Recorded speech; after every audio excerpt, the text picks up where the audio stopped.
Pemirsa, rumah milik Nyoman Srida warga Banjar Dinas Tamblingan, Desa Munduk, Kecamatan Banjar, rusak berat setelah tertimpa senderan jalan yang jebol Selasa lalu. Akibatnya rumah Srida tidak bisa ditempati kembali, sedangkan peralatan rumah tangga ikut tertimbun tanah. Diduga senderan di atas rumah Srida tidak kuat menahan gerusan hujan yang melanda wilayah ini sejak beberapa hari terakhir. Kini rumah Srida tidak bisa ditempati kembali setelah senderan di atas rumah Srida tidak kuat menahan gerusan hujan yang melanda wilayahnya sejak beberapa hari terakhir. Senderan diperkirakan jebol sekitar pukul 16 WITA. Senderan setinggi 5 meter tiba-tiba longsor dan menerjang rumah Srida.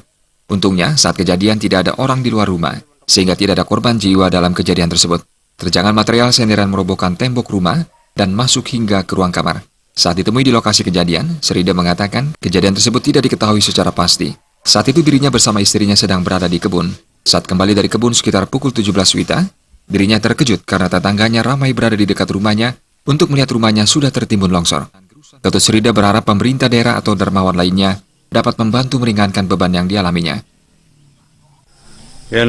Gantane niki cerah ampun lade niki mbad malu bede ampun gantan dengan entiang niki cerah ampun niki anon siag nih ke gantan sandar niki.